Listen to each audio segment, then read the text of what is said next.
Здравствуйте, с вами «Акцент». С принятием закона об ограничении курения в общественных местах стала расти популярность электронных сигарет.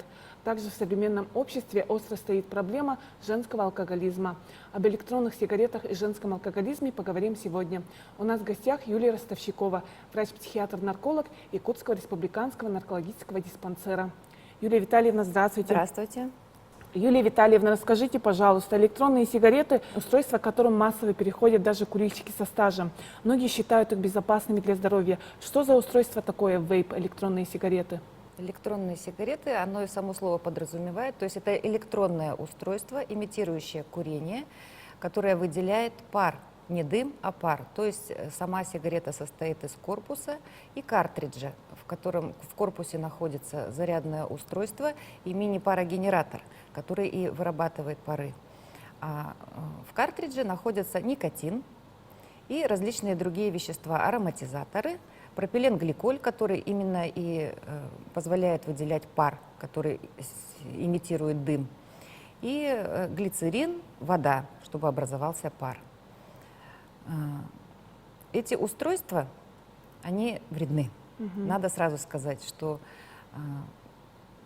бросить курить с ними невозможно. Многие начинают, даже не курящие люди, отдавая дань моде, начинают употреблять вот эти вейпы, электронные сигареты, и таким образом начинают уже становиться зависимыми людьми от никотина, потому что там есть никотин. Все электронные устройства, они не сертифицированы. Ни сами устройства, ни картриджи, они не сертифицированы. Поэтому все, что там находится, это на совести только самих производителей. Все эти устройства в основном производятся в Китае, и очень много подделок. Поэтому даже тот заявленный уровень никотина, который заявлен на упаковке, как правило, по исследованиям, он превышает.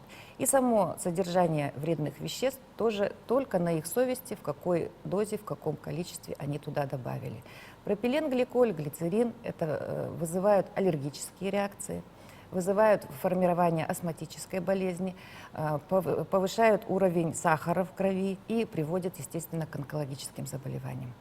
Поэтому видимые положительные моменты от электронных устройств, то есть у человека нет запаха никотина изо рта, нет запаха от рук, от одежды. Конечно, обостряются, скажем так, вкусовые качества, более ярко человек ощущает вкус от еды. Это кажется мнимым положительными моментами. На самом деле точно так же они получают никотин, и точно так же они становятся, кто не курил, становятся курильщиками, кто курил, продолжают курить. И, как правило, даже чаще употребляют, потому что вот те моменты, которые положительные, я вам сказала, якобы, да, от электронных сигарет.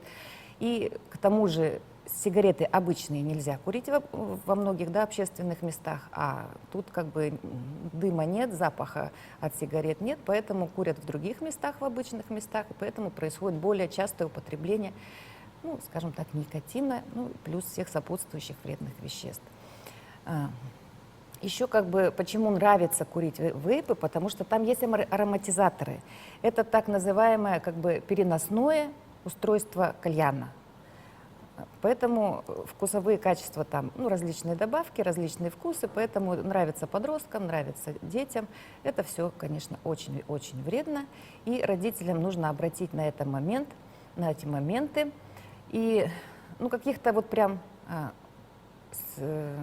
таких советов, что что-то сказал, что-то сделал, такого нет. Самое главное правило поведения с ребенком – это его воспитание в любых моментах. То есть его воспитание с раннего детства. В раннем детстве мы, как правильно, просто реагируем как на маленькое существо, которое нас радует. Пописал, сходил в туалет, первые слова, стишки и так далее. Мы все радуемся, умиляемся. А за голову хватаемся, когда ребенок уже становится более самостоятельный, подростковый возраст, когда он уходит из-под опеки родителей, когда влияние на него больше оказывает среда, то есть близкое окружение, когда у них там формируются свои лидеры, и кто из этих лидеров каким окажется, в какую сторону поведет, вот эти важные моменты. Поэтому нужно детям уделять внимание с самого раннего возраста и формировать с самого раннего возраста доверительные отношения. Юлия Витальевна, расскажите, пожалуйста, тогда в чем же разница между обычной сигаретой и электронной? Обычная сигарета, она горит. Мгм. То есть выделяются смолы, выделяются вещества в процессе горения. Электронная сигарета, она формирует пар. Парогенератор формирует пар, который и доставляет уже никотин и все другие вещества в организм. И к тому же нужно еще отметить, что сам пар, он ускоряет именно всасывание в кровь никотина и других веществ. То есть происходит быстрое, наиболее быстрое влияние вот этих всех веществ на организм и, естественно, быстрое пристрастие к этим веществам. Мгм. Тогда электронные сигареты не помогают избавиться от табачной Нет, зависимости? нет. Как они могут помочь, если там точно так же находится никотин? Мгм. И вот откуда произошло вот это мнение, то, что они помогают избавиться от табачной зависимости? Ну, вот в том-то и дело, я же говорю, сами сигареты, их куришь, а там самого процесса горения нету. И кажется, что безвредную трубочку просто берешь в рот, и выпускаются приятные пары, водяные пары, приятные. Электронные сигареты в России, да, достаточно новое устройство. Пару лет, как они, как их завезли в Россию, и все массово стали курильщики со стажем стали курить их массово. А в Европе как с этим дело обстоит? В западных странах? В западных странах, во многих странах они уже запрещены. Запрещены законом. Мгм. Это в Россию вот. Да, то есть в Стали свободном доступе их нет. Мгм. Юлия Витальевна, давайте перейдем на вопросы про женский алкоголизм. В чем же заключаются причины женского алкоголизма? Женский алкоголизм сам по себе обусловлен биологическими, в основном биологическими факторами. Потому что женщина сама по себе, она более эмоциональна, более остро воспринимает все жизненные проблемы, жизненные тяготы. И, как правило, женщина, у нас вообще алкоголизм мужской и алкоголизм женский в быту воспринимается несколько по-разному. Если к мужскому алкоголизму относятся довольно спокойно, ну, конечно, осуждают, но как бы можно, да, мужчина это мужчина. А женщина это не относят как бы как болезни изначально, а как пагубной такой вот постыдной какой-то привычки. И поэтому, как правило, женщина, она вот пытаясь снять самый доступный антидепрессант, самый доступный это алкоголь. И она, пытаясь снять вот свои эмоциональные проблемы, начинает выпивать одна, скрывает это от близких, от знакомых, ну или узким кругом там с подружками. То есть не выносит это как бы, как мужчина может пойти свободно после работы с друзьями выпить, на улице ему не стыдно в алкогольном опьянении пройти, дойти, как бы и обществом это воспринимается нормально. А женщина все украдкой. А генетически, биологически женский организм совершенно другой, чем мужской. Там зависимость происходит быстрее. И, как правило, когда уже проблема-то сформирована, когда уже зависимость есть, то есть болезнь, когда нужно бить в колокола, то есть момент-то уже упущен. Это все скрывалось как самой женщиной, так и родственниками, потому что стыдно. Мгм. Что говорит статистика? Стало ли пьющих женщин больше? Женщин стало пьющих больше. Стало омоложение алкоголизма. За последние 10 лет где-то увеличение произошло на 11-16%, стало больше. Стало пить гораздо больше. Раньше средний возраст все равно был после 30 женщины. Вот уже накопившиеся как бы проблемы, да, жизненные, семейные, приводили их как бы к употреблению спиртных напитков. То сейчас очень раннее употребление идет со школьной скамьи. Подростковый возраст, студенческое время, очень много девушек стало употреблять, а заболевания формируются очень быстро, и поэтому пьющих женщин стало больше. Мгм. Сложнее ли женщине избавиться от алкогольной зависимости, нежели мужчине? Сложнее, очень сложнее, вот как раз-таки в силу биологических, генетических всех моментов гораздо сложнее. И, как правило, вот я вам уже сказала, обращаются уже на более поздней стадии заболевания, когда от этой проблемы уже избавиться очень сложно. Мгм. Как же понять, что женщине нужна помощь?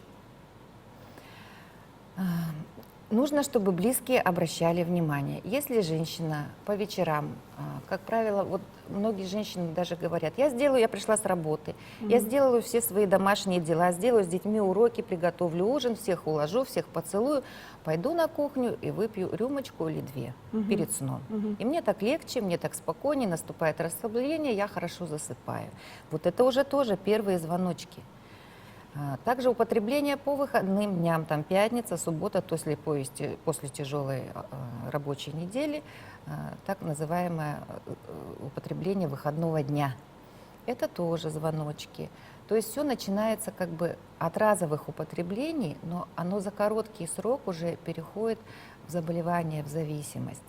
То есть если нормальный человек, здоровый человек, если по случаю где-то перебрал, ну, там, на свадьбе, на дне рождения, да, то у него утром отвращение к алкоголю. Он не думать, не то что нюхать, он думать не может. А когда формируется зависимость, то есть человека физически он чувствует себя плохо, и у него возникает потребность вот это физическое плохое состояние снять. Это снимается небольшими дозами алкоголя. Вот если на утро уже происходит рюмка-две выпивают, это уже абстинентный синдром формируется. Вот на это тоже нужно обращать внимание. Расскажите, пожалуйста, про лечение от алкоголизма. Как происходит лечение поэтапно? Лечение вообще это очень сложный вопрос, очень длительный вопрос. Многие считают, вот пришел, дайте мне быстро капельницу, дайте капельницу, 2-3 дня, все, я чувствую себя прекрасно, все замечательно, употреблять я больше не буду никогда, все, побежали. Мы снимаем только последствия дезинтоксикационной терапии, мы снимаем последствия употребления алкоголя. Мы не улучшаем дезинтоксикационной терапии качество жизни. А именно вообще в конце пути стоит наша задача улучшения качества жизни человека. Поэтому этапов несколько. Да, первый этап – это дезинтоксикационное лечение. Экстренная помощь. Да, экстренная помощь, это выведение всех шлаков, токсинов. В дальнейшем нужно обследование человека, потому что страдают все органы и системы, все жизненно важные органы системы. Репродуктивная функция, то есть гинекологические проблемы возникают, эндокринные проблемы, проблемы со стороны желудочно-кишечного тракта и со стороны, конечно, центральной нервной системы. Алкоголь является нейротоксическим ядом, и это ведет к деградации, к личности, деградации человека. Почему и лечить потом сложно? Потому что человек... У человека страдает мозг. У него страдает мозг, да. И если мы видим, что у человека проблема, то он этой проблемы уже сам не замечает. Ему кажется, у него все хорошо, что вы ко мне привязались. То есть идет анозагнозия, отрицание болезни. Я выпиваю, как все, я употребляю немного, и я употребляю по случаю. То есть анозагнозия – это отрицание болезни. Человек не понимает, что у него уже сформировалась зависимость, и он катится в пропасть.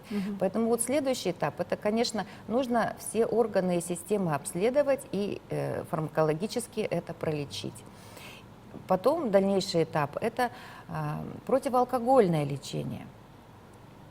Курсовое противоалкогольное лечение, которое формирует у человека отвращение к спиртным напиткам, это фармакологическими способами.